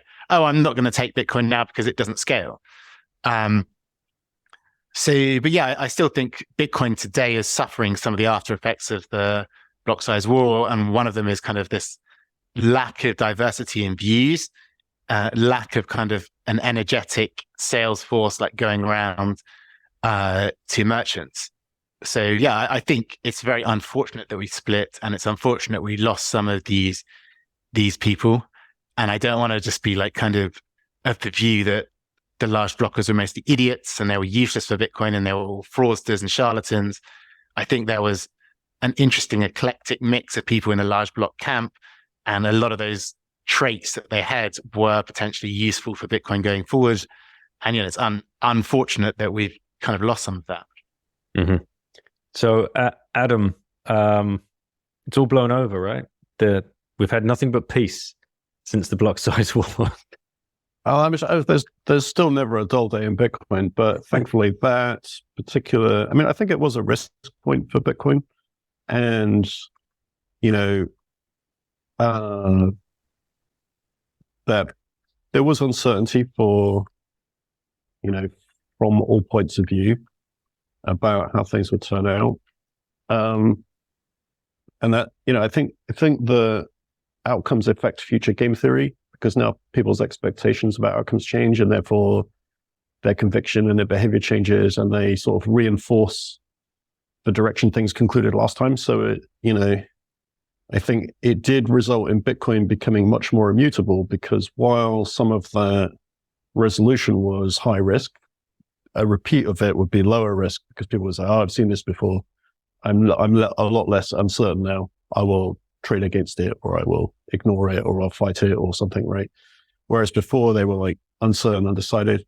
I would say for Roger particularly that I had noticed that a lot of the big blockers were like the management that were, in these Beijing secret meetings and publicly advocating for large blocks, were personally, were saying one thing and doing something else. They weren't trading their viewpoint. And, I know that because I tried to do OTC deals with them and they were just declining. And I was like, well, this is confusing. Do they not believe it? And, after a period of time, they canceled Segwit 2x, right? So they probably saw the writing on the wall, but were still advocating for it. And, Roger, while he can be a bit of an aggressive salesman, was, which isn't everybody's cup of tea, was at least had his money where his mouth was, right? He was actually buying Bitcoin Cash in volume. Things have come out more recently with Coinplex. Yeah, the Coinplex exchange, which showed that he was actually, short Bitcoin or long Bitcoin Cash and things like that in a pretty heavy duty way, under collateralized, unfortunately, and tried to renege on it. But, that part of the story is not so good because he's kind of reneging on his own bets. But before that point, he had always provided the collateral, as the story goes. And so it's something you can respect, right? If somebody says the market is right and they take part in the market and they take a position that reflects their views, I can respect that, right? He was wrong and he should have capitulated once he saw that, he was wrong in the market. There's a time to cut your losses, but at least he took a position. Whereas it seems to me that a lot of the others were, strongly advocating and lobbying, but, holding on to the Bitcoin that they had personally, which is a bit two-faced to my point of view. Well, yeah, the same is true of Bitmain, because of course they tried to do an IPO in Hong Kong, so they filed their prospectus, and you could look at those accounts, and you can see it looks like that they've kind of almost lost $750 million in Bitcoin Cash. So Roger and Jihan both, put their money where their mouth is and invested a lot and lost. And yeah, maybe some of those other people were kind of, under the Jihan and Roger sphere of influence, maybe like employees of blockchain.com, which is Roger's company, or Bitmain, and maybe they didn't have that same conviction to put their own money in it. But yeah, certainly the two of the biggest advocates for larger blocks, Roger and Jihan, certainly did put their money where their mouth was.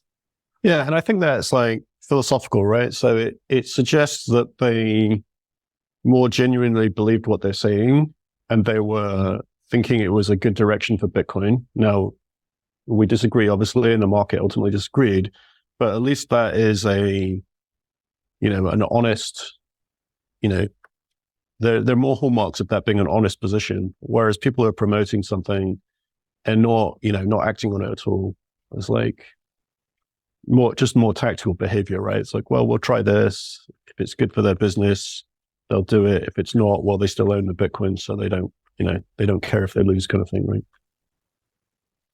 Right. Well, I think we've done this more than enough justice, guys. There's 2 hours that we've been talking about the Blocksize Wars, and I think we've gone through it perfectly well. And great to have the personal anecdotal stories as well from your time spent. Part of this war, the pair of you. But before we wrap it up, I always ask the same question at the end of each show. So to both of you, and you're going to have to fight over who goes first. If you had one last orange pill left to give to somebody, who would you give that to and why?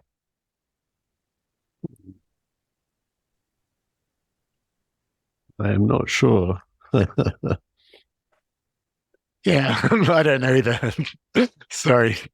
I mean, I don't really have a good answer there. I think you don't want to oversell Bitcoin. I think that in a way that was arguably some of the mistakes that led up to the Blocksize War, which is some people, probably genuinely tried to sell Bitcoin as, free global payments, scalable free payments. And it wasn't, right? And obviously, the fee was very low to start with, but as soon as it got popular, that wouldn't be the case anymore. So I'm more of a enthusiast for people coming to Bitcoin when they're ready for it. And because if you somehow are successful at marketing, like over marketing Bitcoin as something it isn't, or to people who don't really need it, then they'll become a force for change, arguing to change it to what they were missold it is, right? So from that point of view, it's not actually necessarily a good thing to get people into Bitcoin who don't understand it or have been told it is something which it is not.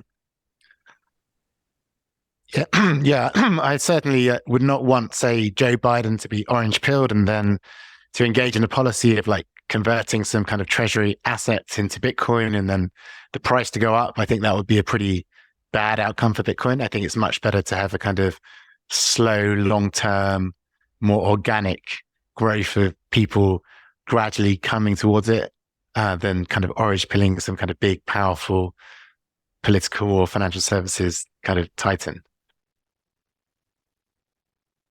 All right. Well, I don't know. I don't know what to say. Thank you guys so much for your time. This was a lot of time that you gave up to go through this.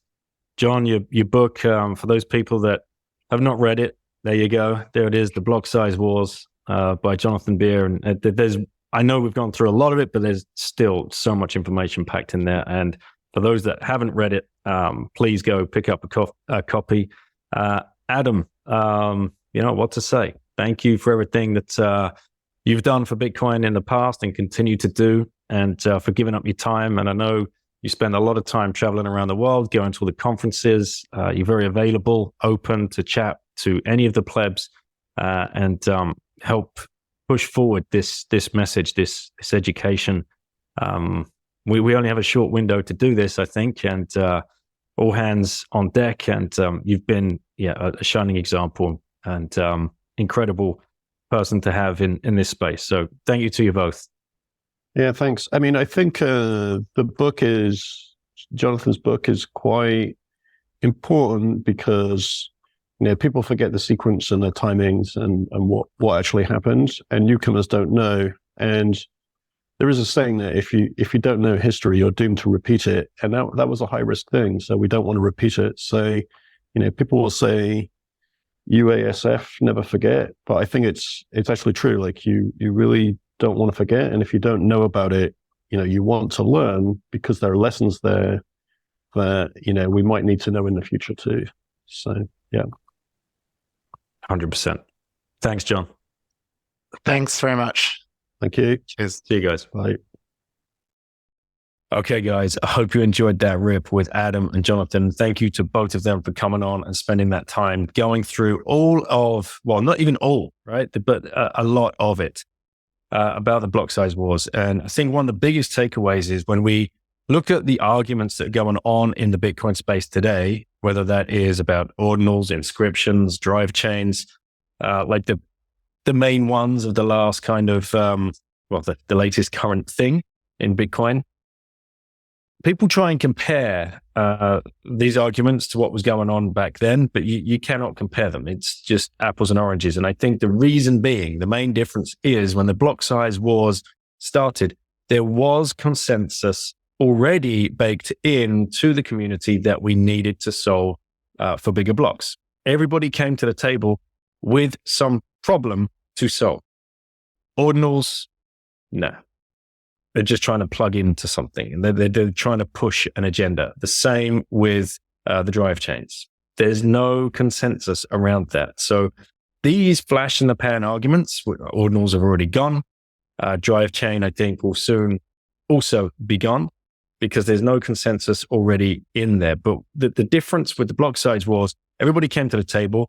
Let's have a discussion until this point where the corporate guys tried to, stamp their authority all over it.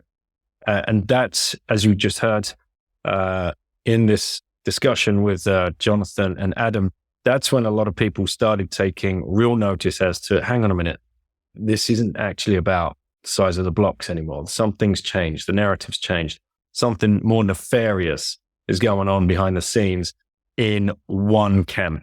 And that's why we ended up with this extended bickering, arguing, fighting, call it what you will.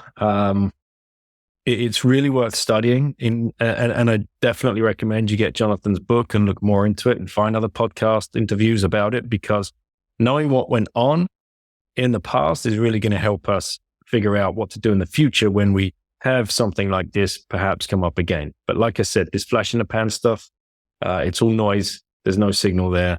And hopefully we can just get on with things and actually start discussing what needs to be fixed and how to fix it.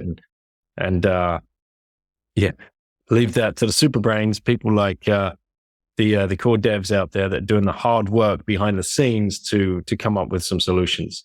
And then it's up to us as a community to try and actually dig into and try and understand what's going on, because a lot of us don't. A lot of us have surface level, myself included. It's impossible to know absolutely everything about Bitcoin. But I hope this episode goes a long way to help you understand what went on back in those days. Thank you for listening. If you've got this far into the video, there's no mid-rolls. There is some support to the show, which I'd like to shill. These guys, mempool.space, get over there and find out what's going on in the mempool, what's going on the Bitcoin blockchain, and you can up your knowledge there as well. If you want to stack some sats, there are some great Bitcoin companies out there that can help you do that. Swan are in the US, swan.com. I have links in the show notes, so you can just hit that link. And globally, you have HODL, where you can get KYC-free Satoshis. That's a trading and lending platform. And of course, Relay, relai.ch in Europe offer the best way to stack sats in a very, very quick manner. You can just download the app and start stacking up to 1,000 Swiss or equivalent per day with very low KYC. So I think that's probably the best service for you guys in Europe if you're looking to get onto something very, very quickly. Wasabi Wallet is the best place to go and use a coin join and up your knowledge over that service. Just go to wasabiwallet.io, download the software and make your first wallet, draw off some Satoshis from one of these apps or exchanges and watch the coin join happen.